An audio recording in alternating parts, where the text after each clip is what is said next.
Hello everyone, welcome back to study by success. आज हम chapter 3 business environment के next part को cover करेंगे। इस पार्ट में हम टॉपिक कवर करेंगे डिमोनेटाइजेशन। तो स्टार्ट करते हैं। डिमोनेटाइजेशन क्या होता है, यानी डिमोनेटाइजेशन हुआ कब था इंडिया में? 2016 में डिमोनेटाइजेशन हुआ था। और डिमोनेटाइजेशन का मतलब क्या होता है? मनी को जो भी मनी है सर्कुलेशन में, जो भी करेंसीज है सर्कुलेशन में, उनको बैन कर देना या उन पर रोक लगा देना और उसकी जगह दूसरी करेंसीज को, दूसरी डिनोमिनेशंस की करेंसीज को वापस से सर्कुलेशन में लाना। ठीक है, जो ऑलरेडी सर्कुलेशन में करेंसीज हैं उनको चेंज करके दूसरी करेंसीज को लाना या उनको बंद कर देना। मेनली डिमोनेटाइजेशन मतलब जो ऑलरेडी सर्कुलेशन है कुछ पर्टिकुलर करेंसीज, उनको बंद कर देना इज डिमोनेटाइजेशन। इंडिया में ये रिसेंटली 2016 में किया गया था। 8 नवंबर 8 2016 the Indian government issued a statement with the far-reaching repercussions for the Indian economy. Indian government ने स्टेटमेंट इशू किया था नवंबर 8 2016 को डिमोनेटाइजेशन के लिए। The two highest denomination notes, अब इसमें इस जो स्टेटमेंट जो इशू किया था इसमें क्या था? जो टू हाईएस्ट डिनोमिनेशन के नोट्स थे, हाईएस्ट डिनोमिनेशन मतलब जो भी नोट्स आते हैं वो कैसे आते हैं? 10, 20, देन 50, देन 100, देन 500, देन अब कुछ टाइम पहले तक 2000 का भी था, वो भी बंद हो चुका है। ठीक है, अब तब उस टाइम पे कौन कौन से चल रहे थे? 500 के बाद 1000 तक ये लास्ट था। हाईएस्ट डिनोमिनेशन यही थी, मतलब 1000 से ज्यादा का नोट नहीं था। जो भी नोट था वो 1000 से ज्यादा का नहीं था। तो हाईएस्ट पे कौन कौन से थे? 500 और 1000।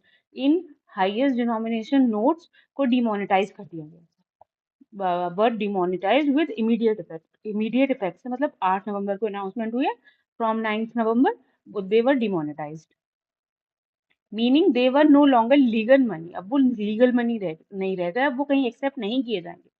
Save for a few limited uses like paying utility bill. कुछ टाइम के लिए, कुछ लिमिटेड यूजेस के लिए उनको अलाउ किया गया था। वैसे तो एक्सचेंज करने का था, ये एक्सचेंज करना है। अदरवाइज कुछ यूटिलिटी बिल जैसे पेट्रोल और कुछ यूटिलिटी से रिलेटेड चीजों में उनको यूज कर सकते हो कुछ टाइम के लिए।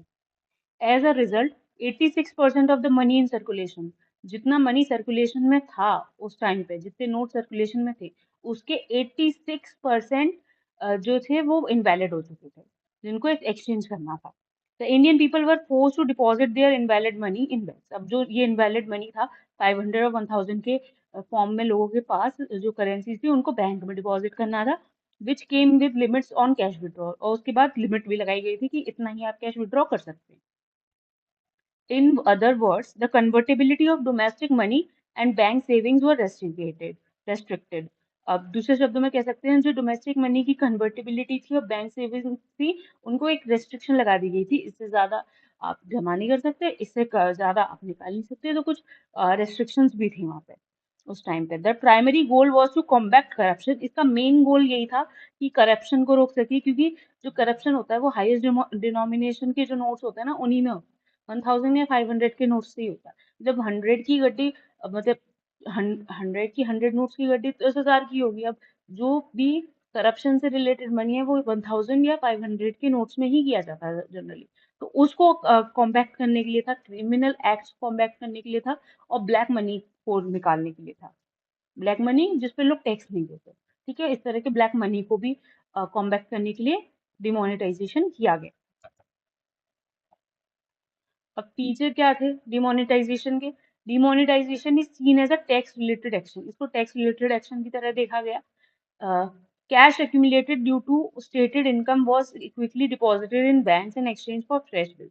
On the other hand, those holding black money were required to report unexplained income and pay tax penalty. अब लोगों के पास जो भी ब्लैक मनी था उसमें उन्होंने टैक्स नहीं दिया था। ठीक है, अब उन्होंने वो उसको कैश के फॉर्म में अपने पास रख रखा था। अब उनको वो वापस से बैंक में देना पड़ा तो उनको जवाब देना पड़ा। मतलब अगर वो बैंक में जाके जमा करते हैं तो उनको जवाब देना पड़ेगा कि ये कहाँ से पैसा आया, और फिर उनके पास उन पे टैक्स पेनल्टी लगेगी। तो ये टैक्स के रिलेटेड एक्शन की तरह देखा जाता है इसको। Demonetization has also been regarded as a government change signaling that tax avoidance would no longer be condoned or supported. Demonetization को गवर्नमेंट चेंज से भी रिगार्ड किया जाता है कि गवर्नमेंट में चेंजेस और टैक्स अवॉइडेंस से रिलेटेड चीजों से भी के लिए भी माना जाता है। Tax administration also channeled funds into the legitimate banking system as a result of demonetization.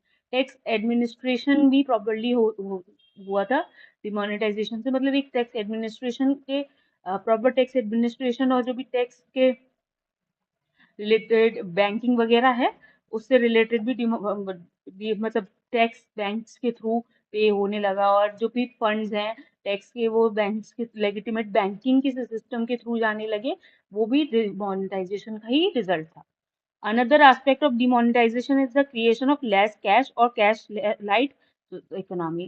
एक और इम्पोर्टेंट एस्पेक्ट जो डिमोनेटाइजेशन से क्रिएट हुआ वो था कैशलेस या लेस कैश, जिसमें कैश कम है ऐसी, या फिर कैश लाइट जिसमें मतलब दोनों का मतलब यही है कि कैश कम है, इकोनॉमी का जनरेशन हुआ। इससे ऑनलाइन जो पेमेंट का सिस्टम है उसमें ज्यादा वृद्धि हुई, in which more savings are channeled into the official financial system and tax compliance is improved. Objectives क्या थे डिमोनेटाइजेशन के? कॉम्बैक्ट ब्लैक मनी, जो भी ब्लैक मनी है उसको कॉम्बैक्ट करना। One primary goal of demonetisation is to curtail the circulation of black money, जो भी ब्लैक मनी का सर्कुलेशन चल रहा है उसको रोकना या उस पर कुछ कमी आए इस चीज को देखना, इसको मतलब कर पाना, वो एक ऑब्जेक्टिव था डिमोनेटाइजेशन का। ब्लैक मनी कौन सी होती है? इलीगली अर्नड और अनअकाउंटेड वेल्थ होती है। By invalidating certain currency notes the government seeks to make it difficult for the individuals to use और स्टोर दिस अनरिपोर्टेड इनकम।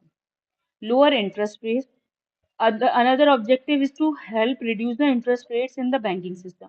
एक और ऑब्जेक्टिव ये था कि जो इंटरेस्ट रेट्स हैं बैंकिंग सिस्टम में उनको रिड्यूस करना। by increasing the amount of money available in banks through the deposit of old currency। Old currency जो डिपॉजिट हुई तो लोगों के अकाउंट में पैसे तो डिपॉजिट ही हुए ना, तो फिर उससे बैंक्स को मनी ज्यादा अवेलेबल हुआ और उससे उन्होंने रेट, बैंक के पास पैसा ज्यादा होगा तो जो भी इंटरेस्ट रेट है बैंकिंग सिस्टम में वो भी रिड्यूस होगी, तो इंटरेस्ट रेट को रिड्यूस करने के लिए भी मॉनिटाइजेशन किया गया था। It is hope that interest rates will decrease, इससे मतलब ये माना जा रहा था कि मनी अवेलेबल ज्यादा होगा बैंक के पास तो इंटरेस्ट रेट डिक्रीज हो जाएंगे, thereby benefiting borrowers and stimulating economic activity.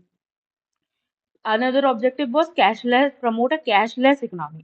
Cashless economy को प्रमोट करने के लिए डिमोनेटाइजेशन किया गया था, जिससे कि ज्यादा से ज्यादा ऑनलाइन पेमेंट्स और मतलब विदाउट कैश पेमेंट्स की ज्यादा डिमांड बढ़े। Demonetisation aim to advance the transition to a cashless economy. इसका एम ये भी था कि कैशलेस इकोनॉमी में ट्रांजिशन हो। By encouraging digital transactions the government seeks to enhance transparency and reduce the reliance on physical cash।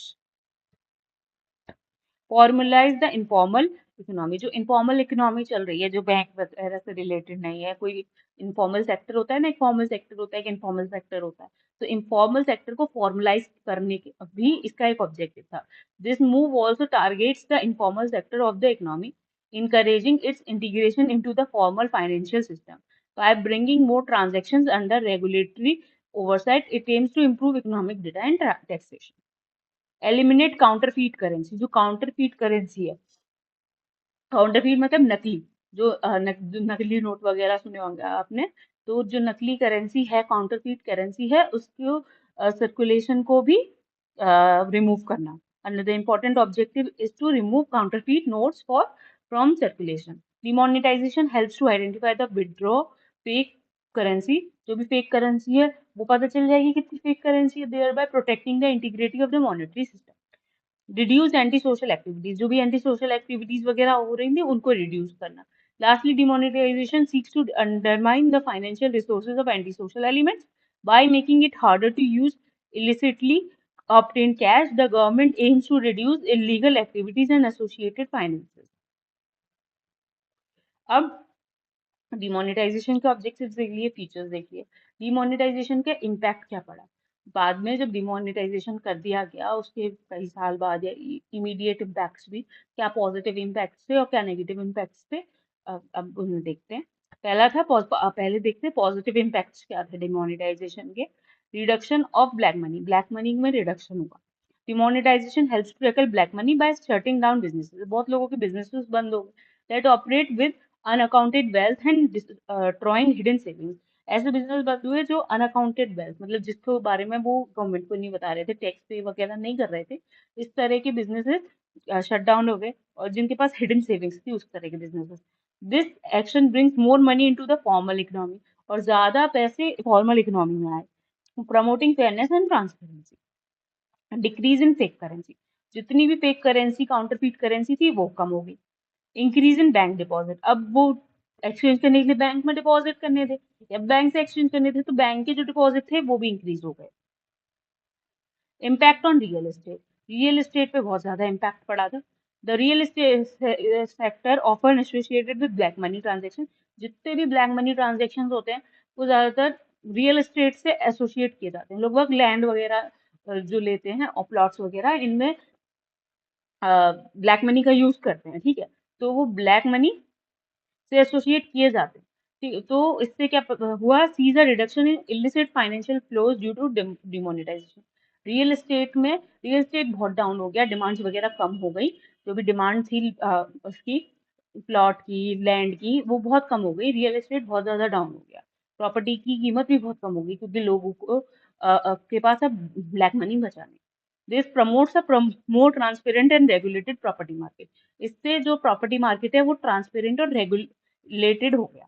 मतलब ये कहेंगे कि उसकी वैल्यू कम हो गई, रियल एस्टेट गिर गया, तो ये पॉजिटिव कैसे है? ये पॉजिटिव जनरल पीपल के लिए तो नहीं, ये अभी जो लोग इसमें इन्वेस्ट करते थे और जो रियल एस्टेट के एजेंट्स वगैरह थे उनके लिए तो पॉजिटिव नहीं है, बट गवर्नमेंट के पॉइंट ऑफ व्यू से पॉजिटिव है, क्योंकि जो प्रॉपर्टी मार्केट एक नॉन ट्रांसपेरेंट था और नॉन रेगुलेटेड था, वो ट्रांसपेरेंट और रेगुलेटेड हो गया।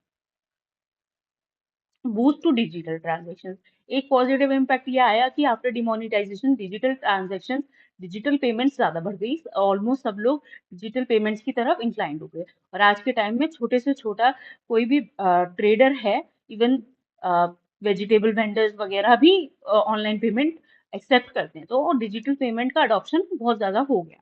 Cash storage caused by demonetisation accelerates the adoption of digital payment, अब लोगों को बहुत ज्यादा लाइन में लगना पड़ रहा था, जिनके पास वो भी था, क्या कहते हैं, ब्लैक मनी नहीं था, वाइट मनी था, उनको भी अपना नोट्स वगैरह को एक्सचेंज करने लाइन में लगना पड़ रहा था, उनको भी बहुत ज्यादा प्रॉब्लम आ रही थी, तो उन्होंने डिजिटल पेमेंट्स को अडॉप्ट कर लिया। हाँ, उसके बाद की आगे सिचुएशन होगी ऐसी, तो हमें ज्यादा जरूरत नहीं पड़ेगी, क्योंकि हमारे पास तो डिजिटल पेमेंट है। This shift not only facilitate easier transaction tracking, but also helps in reducing tax evasion and promotes a cashless economy. ये थे पॉजिटिव इम्पैक्ट्स। अब नेगेटिव इम्पैक्ट्स क्या पड़े? डिसरप्शन ऑफ स्मॉल बिजनेस, जो स्मॉल बिजनेस थे उन पे नेगेटिव इम्पैक्ट पड़ा। Many small cash dependent business face severe disruption due to monetisation demonetisation. बहुत सारे स्मॉल और कैश डिपेंडेंट जो बिजनेसेस थे उनको सीवियर डिस्ट्रप्शन देखनी पड़ी डिमोनेटाइजेशन की वजह से। These business struggle with lack of liquidity, इनके पास लैक ऑफ लिक्विडिटी हो गया, मतलब जो पैसे की लिक्विडिटी होती है वो नहीं रही, लीडिंग टू फाइनेंशियल स्ट्रेन आ गया उनके यहाँ, और बहुत से बिजनेसेस बंद हो गए। इकोनॉमिक लॉसेस इन मैन्युफैक्चरिंग, अब मैन्युफैक्चरिंग में भी बहुत ज्यादा इकोनॉमिक लॉसेस हुए। Manufacturing industries experience significant losses because of reduce cash flow and operational disruptions. Manufacturing industries को भी बहुत ज्यादा सिग्निफिकेंट लॉसेस को एक्सपीरियंस करना पड़ा, क्योंकि जो कैश फ्लो था डिमोनेटाइजेशन की वजह से, जो भी इनकी बिजनेस में कैश फ्लो था वो रिड्यूस हो गया, और ऑपरेशनल डिस्ट्रप्शन आई उसकी वजह से, मतलब ऑपरेशंस में problems I. This had a broader negative impact on the economy and affected the overall industrial output. अभी इसने इस पॉइंट ने इकोनॉमिक लॉस जो हो रहा था मैन्युफैक्चरिंग को, एक negative impact, broader negative impact economy पे डाला, और ओवरऑल इंडस्ट्रियल आउटपुट पे भी डाला। जॉब लॉसेस, बहुत से लोगों की डिमोनेटाइजेशन की वजह से जॉब भी चली गई।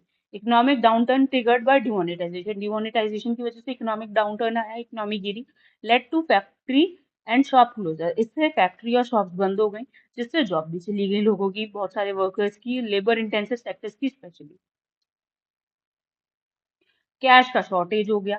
The process of exchanging old currency notes led to cash shortage, जो प्रोसेस था करेंसी नोट्स को एक्सचेंज करने का, उसमें कैश शॉर्टेज हो गया, अफेक्टिंग डेली ट्रांजेक्शन, जिससे डेली ट्रांजेक्शन अफेक्ट हुए and creating inconvenience for the public, और पब्लिक के लिए इनकन्वीनियंस भी क्रिएट हुई। Poor planning and management were criticise, और प्लानिंग और मैनेजमेंट जो था ना डिमोनेटाइजेशन का, वो इतना ज्यादा अच्छा नहीं था, बहुत पुअर था। उसको क्रिटिसाइज भी किया गया और इससे डिससेटिस्फेक्शन और फ्रस्ट्रेशन भी बढ़ी। मतलब एक लिमिट लगा दी गई कि आप दिन में इतने ही नोट को जमा कर सकते हैं, इतने कोई एक्सचेंज कर सकते हैं, मतलब प्रॉपर मैनेजमेंट नहीं था।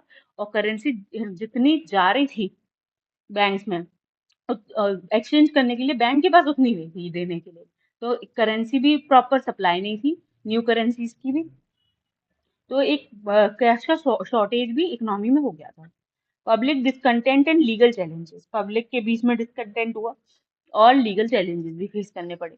The sudden implementation of demonetisation led to wide spread public discontent. जो सडन इम्प्लीमेंटेशन किया गया था, कि एक रात पहले बता रहे हैं कि कल से नोट बंद, ठीक है, तो ये इससे बहुत ज्यादा पब्लिक के बीच में डिसकंटेंट हो गया था, बहुत ज्यादा डिससेटिस्फेक्शन क्रिएट हो गया था। Legal challenges including a public interest litigation, legal challenges जैसे जिसमें पब्लिक इंटरेस्ट लिटिगेशन भी थी जो फाइल की गई इस डिसीजन के against, highlighted the contentious nature of the policy. इसमें इसमें ये कितनी खतरनाक नेचर है इस पॉलिसी का, ये हाईलाइट किया गया। Through the court choose not to intervene, though the court choose not to intervene, but court ने बीच में इंटरवीन करने से मना कर दिया था। तो एक नेगेटिव इम्पैक्ट ये भी था कि पब्लिक डिसकंटेंट और लीगल चैलेंजेस फेस करने पड़े। सो डिमोनेटाइजेशन टॉपिक इतना ही था। आई होप आपको समझ आया होगा। और अगर आपको इस वीडियो की पीडीएफ चाहिए तो वो आपको स्टडीफाई सक्सेस की एप्लीकेशन में मिल जाएगी, आपको लिंक डिस्क्रिप्शन में दिया हुआ है। और अगर आपको पेड बैचेस भी चाहिए बिजनेस स्टडीज, इकोनॉमिक्स और अकाउंटेंसी के, ये भी आपको स्टडीफाई सक्सेस की एप्लीकेशन और वेबसाइट पे मिल जाएंगे। इसका भी डिस्क्रिप्शन में लिंक दिया हुआ है और बहुत ही रीजनेबल रेट्स है। फ्री ट्रायल भी मिलेगा, आप जाके चेक कर सकते हैं। Thank you and have a nice